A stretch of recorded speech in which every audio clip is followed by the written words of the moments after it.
আমি পরেছিলাম একটা পাতলা নীল ম্যাক্সি, এত পুরনো যে রং হালকা হয়ে গিয়েছিল, যেন পুরনো ছবির মতো আবঝা লাগছিল।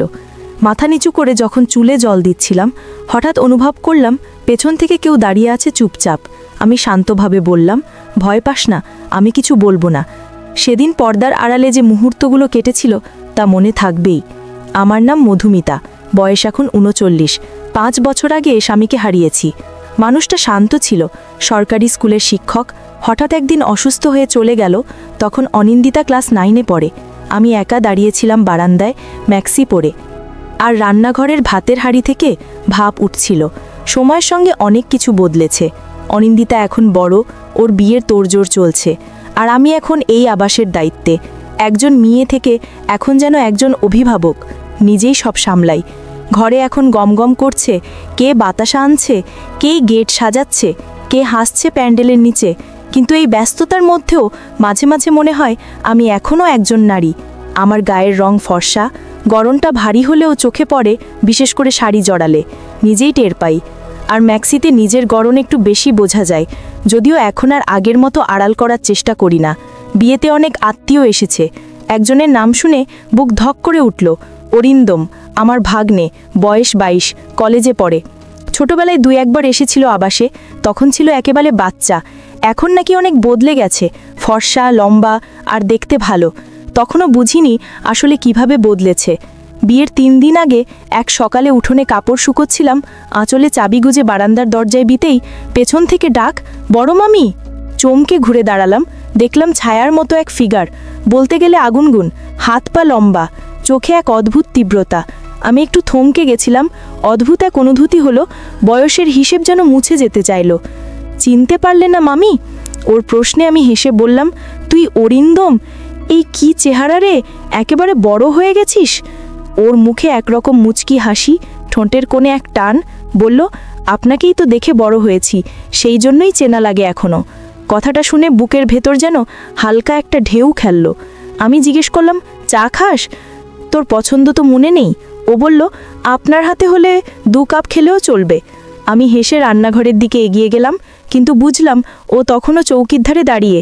আমি আঁচল গুছাতে গিয়েছিলাম, একটা হুক খুলে গিয়েছিল জামার ভাঁজে, একটু বিশৃঙ্খলা ছিল হয়তো, কিন্তু ঠিক করিনি মনে হলো। ও হঠাৎ বলল, আপনি একটু বদলাননি মামি, আগের মতোই হাঁটেন, আগের মতোই কথা বলেন। আমি চুপ করে রইলাম। তারপর বললাম, তুই খুব বুঝে গেছিস এখন এসব। ও একটু এগিয়ে এসে বলল, শুধু বুঝি না, অনুভব করি। আমি অন্যদিকে তাকালাম, ঠোঁট কামড়ে, কিন্তু শরীর মন একরকম জড়তা নিয়ে দাঁড়িয়ে রইল কিছুক্ষণ। ও চলে যাওয়ার পর আয়নায় তাকে মনে হলো নিজের মধ্যেই যেন অনেক প্রশ্ন জাগছে, যেগুলোর উত্তর আমি নিজেই জানি না।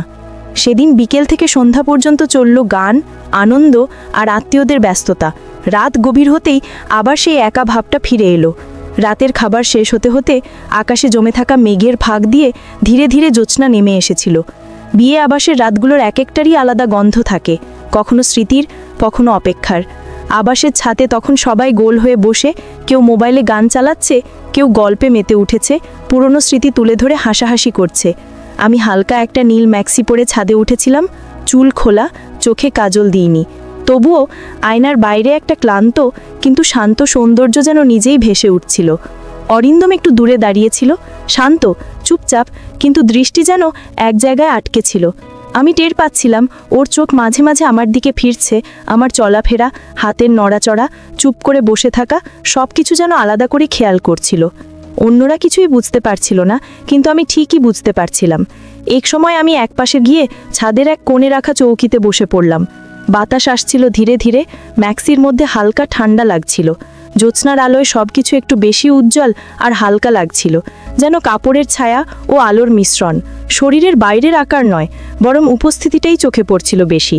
তখন কেউ খেয়াল না করলেও আমি বুঝতে পারলাম অরিন্দম একটু একটু করে হেঁটে আমার দিকে এগিয়ে আসছে, চুপি চুপি, যেন সামনে কেউ না দেখে। আমি কিছু বলিনি। চারপাশে গল্পগুজবের আওয়াজ ছিল, কিন্তু মনে হচ্ছিল ওর আশা আমার কাছে ঠিকঠাকই ধরা পড়ছে। আমি চেয়ারের হ্যান্ডেলে কনুই রেখে একটু ঝুঁকে বসেছিলাম, এমন ভালো যাতে আরাম লাগে, আর মাথার পেছনে হালকা হাওয়া লাগছে। এমন সময় হঠাৎ একটু জোরে হাওয়া বইল। আমি কাপড় সামলাতে গিয়ে একটু অস্বস্তি টের পেলাম। মনে হলো কেউ হয়তো তাকিয়ে আছে, হয়তো নয়। ঠান্ডা বাতাসে শিরশির করছিল, চোখ তুলে পাশে তাকাতেই দেখি অরিন্দম দাঁড়িয়ে আছে, মুখে কিছু নেই, কিন্তু চোখের দৃষ্টি গম্ভীর, ভাবলে মনে যেন কি বোঝাতে চাইছে। আমি তাকিয়েছিলাম কিছু সময়, তারপর নিজেই চোখ নামিয়ে নিলাম। ভেতরে কেমন যেন চাপা কাঁপুনি হচ্ছিল, মাথায় শুধু একটা ভাবনাই ঘুরছিল, ওর চোখে আমি আসলে কেমন। মনটাকে বুঝতে পারছিলাম না, কারণ চারপাশে এত মানুষের মাঝেও নিজেকে একা, দৃশ্যমান এবং লক্ষ্যবস্তু বলে মনে হচ্ছিল। আলো ছায়ার ভেতর দিয়ে আমার আর অরিন্দমের নিঃশব্দ দৃষ্টির এই সংযোগ যেন কথার চেয়ে বেশি অর্থ বহন করছিল। সেই রাতটা অনেকের জন্য গল্পের, অনেকের জন্য হইচইর, কিন্তু আমার জন্য ছিল এমন একটা রাত যেখানে জ্যোৎস্নার শরীর ছুঁয়ে গেলেও মন ছুঁয়ে গেছিল এক পুরনো রকমের অচেনা অনুভব, যেটার নাম হয়তো আমি জানি না, কিন্তু উৎসটা বুঝি অরিন্দমের চোখ। সেই সমস্ত টানাপড়ন নিয়ে আমি ঘুমিয়ে পড়লাম। সকালে যখন ঘুম ভাঙল, তখন পুরো আবাসের বাতাসে এক ভিন্ন ধরনের গন্ধ ছিল, গায়ে হলুদের দিনের গন্ধ, হলুদের পেস্ট, চন্দনের ছোঁয়া, রান্নাঘর থেকে আসা তেলে ভাজার গন্ধ আর মেয়েদের খিলখিল হাসি, সব মিলিয়ে যেন গোটা আবাস এক রঙিন উৎসবে মেতে উঠেছে। আমি তখন শাড়ির ভাঁজে চুল বেঁধে উঠোনে চেয়ার পেতে বসেছিলাম, ভাবছিলাম আজকের দিনটা হয়তো একটু শান্তিতে যাবে, কিন্তু অদ্ভুতভাবে মনে হচ্ছিল কিছু একটা অদৃশ্যভাবে চলমান, যেন কেউথাও কিছু লুকিয়ে আছে আমার চোখের আড়ালে। এই যে বললাম, সেই আমার ছোট বোন, বয়স হবে 35, দেখতে আধুনিক, ফ্যাশন সচেতন, চলনে বলনে সবসময় আত্মবিশ্বাসী। ওর স্বামী অবিনাশ সরকারি চাকরিতে, বছরের বেশিরভাগ সময় বাইরে থাকে। আমি জানি এই আবাসে প্রায় একা সময় কাটায়, আর সেই নিঃসঙ্গতার ভিতর কিছু অনুভূতি গোপনে জন্ম নেয়। আমি আগেই বুঝে গিয়েছিলাম ওর চোখ অরিন্দমের দিকে আগ্রহ নিয়ে তাকিয়েছে। আগের দিন ছাদে ও যেমন করে অরিন্দমের দিকে হেসে তাকিয়েছিল, আর অরিন্দমও যেমন চোখ ফেরাতে পারছিল না, সবকিছুই একটা ইঙ্গিত দিচ্ছিল। সকালে উঠে দেখি উর্মি সবার সঙ্গে নেই, ছাদে যাচ্ছে না, উঠোনেও দেখা নেই, মেয়েদের ভিড় থেকে দূরে। পরে দেখি ও নিজের ঘরের পর্দা টেনে দিয়েছিল, তারপর বারান্দার এক কোণ থেকে অদ্ভুতভাবে ইশারা করলো। আমি জানতাম ও অরিন্দমকে ডাকছে। হঠাৎ পাশের ঘর থেকে চাপা হাসির শব্দ ভেসে এলো, কিছু স্পষ্ট বোঝা যাচ্ছিল না, তবে গলায় এক ধরনের খুনসুটি মিশেছিল। আমি কৌতূহলী হয়ে দেওয়ালের কাছে কান পাতলাম। তুই কলেজে কি এসব শিখিস? উর্মির গলায় দুষ্টুমি সুর। কি শিখি না শিখি আপনি দেখে নেন না, অরিন্দমের উত্তর। আমি জানতাম এখানে হয়তো কিছুই হচ্ছে না, কিন্তু ওই কথোপকথনের মধ্যে একটা খেলার ছলে টান স্পষ্ট ছিল। ঠিক তখনই ঘরের ভেতর কাপড় নড়ার মতো একটা আওয়াজ পেলাম, এরপর দরজার চৌকাঠে একটা হালকা শব্দ, ঘরটা বন্ধ হয়ে গেল। বাতাসে তখন এক অদ্ভুত নীরবতা, কিছু বলা হয়নি, কিন্তু ঘরের ভেতর যেন কথার চেয়ে বেশি কিছু বোঝা যাচ্ছিল। আমি মনে মনে ভাবছিলাম, এই আবাসের কোন ঘরে আলো জ্বলে আর কোন ঘরে নিভে যায় তা বোঝা বড় কঠিন। দুপুরটা ছিল শান্ত, সূর্য ঝলমল করছিল না, কিন্তু বাতাসে ছিল একরকম ভেজা গন্ধ, মাটির, হলুদের, রান্নার, ফুলের। মেয়েরা গায়ে হলুদের ব্যস্ততায় মেতে উঠেছিল। আমি আর উর্মি ঠিক করলাম ঝিলে গিয়ে একটু জল ছুঁয়ে আসি। সেই পুরনো ঝিল, বাঁধানো ঘাট, একপাশে গাছের ছায়া, অন্য পাশে সূর্যের আলোয় জল ঝিলমিল করছে। আমি পরেছিলাম হালকা একটা পুরনো ম্যাক্সি, পাড়ে বসে সাবান দিয়ে কাপড় কাচ্ছিলাম, হাত জোড়া ফেনায় ভিজেছিল। উর্মি এসেছিল বেশ পরিপাটি হয়ে, পরনে পাতলা শাড়ি, স্লিভলেস ব্লাউজ, মাথায় শ্যাম্পু দিয়ে চুল ধুচ্ছিল। ঘাটের জল ফেনায় মাখামাখি হয়ে গিয়েছিল ওর চুল ধোয়াতে। আমি তাকিয়েছিলাম শান্তভাবে। এই মুহূর্তটা যেন ঠিক নিজের মধ্যেই গেঁথে নেওয়ার মতো ছিল। ঝিলের ঘাটে দাঁড়িয়ে দুই নারীর জীবন তখন যেন দুটো আলাদা স্রোত বইছিল। একজন স্মৃতি আর দায়িত্বের ভারে, অন্যজন নিজের খুঁজে পাওয়া বা হারানোর টানে।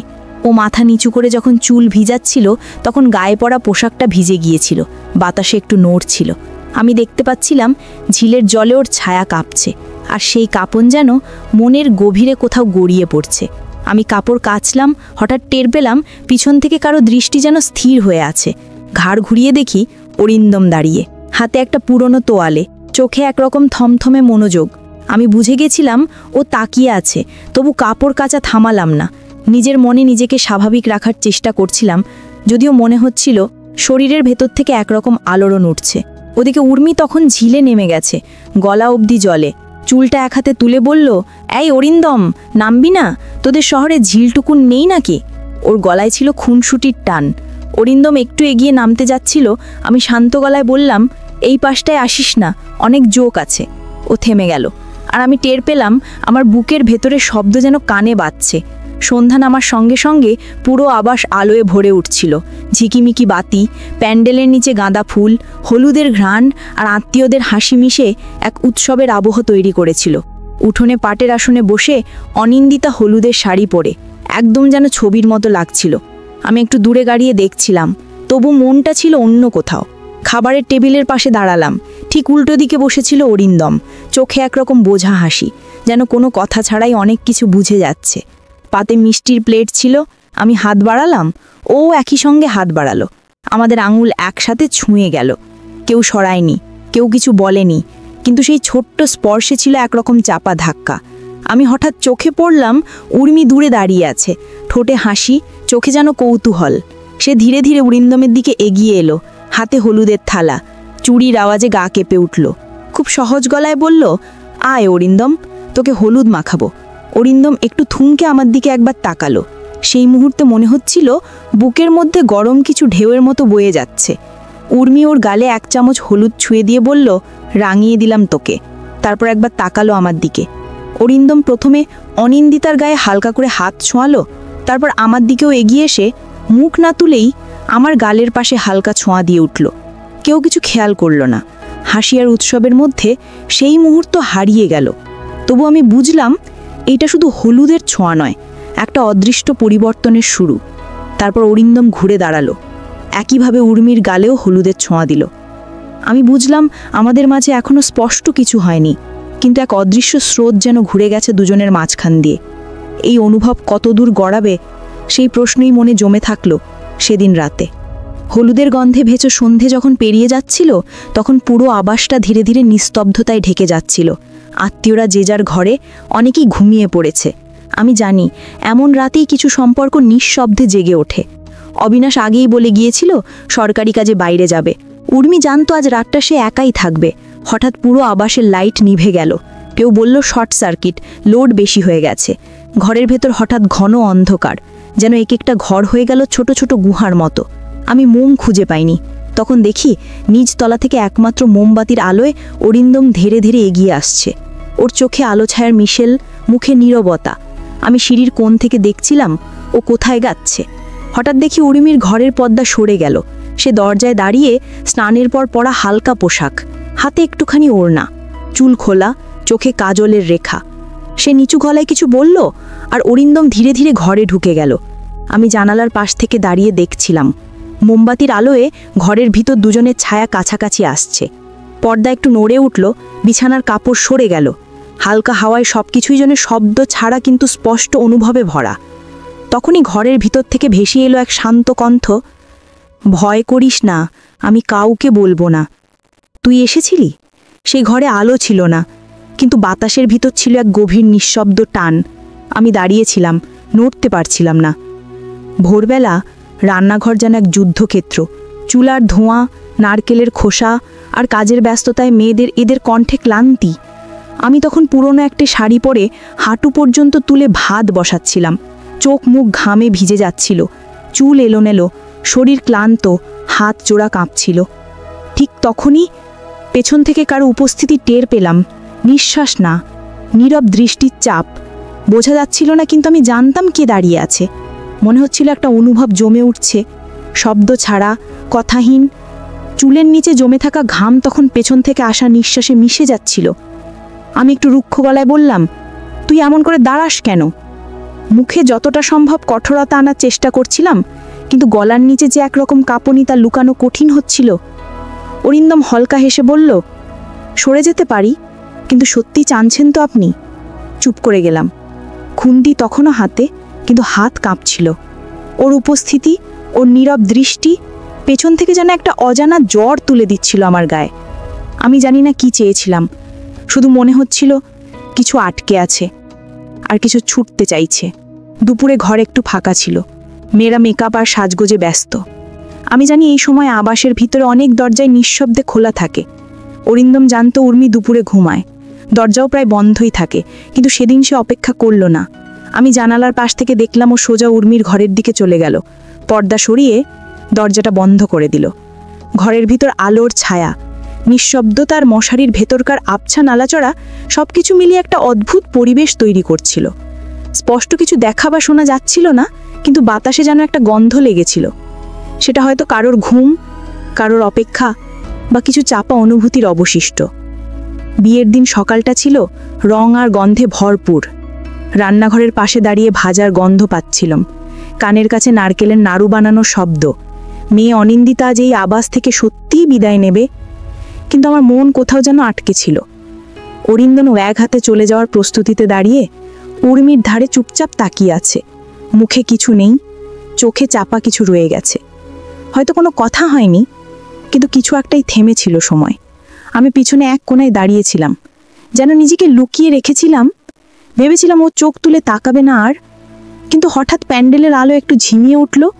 ঠিক তখনই অরিন্দম থেমে দাঁড়িয়ে মাথা ঘুরিয়ে তাকালো। আমাদের চোখ একসাথে আটকে গেল। কোনো শব্দ ছিল না, কেবল একটা না নিঃশব্দ দৃষ্টি, যেটা মনে কিছু বলে দিল, যেন একটা উপন্যাস, একটা অপ্রকাশ অনুভব। ওই চোখের ভাষায় শেষ হলো। অরিন্দম চলে গেল। আমি জানালার পাশে এসে দাঁড়ালাম। বাতাসে একটা পুরনো কাপড় উঠছিল ধীরে ধীরে। মনে হচ্ছিল কেউ পাশে এসে দাঁড়িয়েছে। চোখ বন্ধ করলাম, একটানা নিঃশ্বাস নেওয়া গেল না।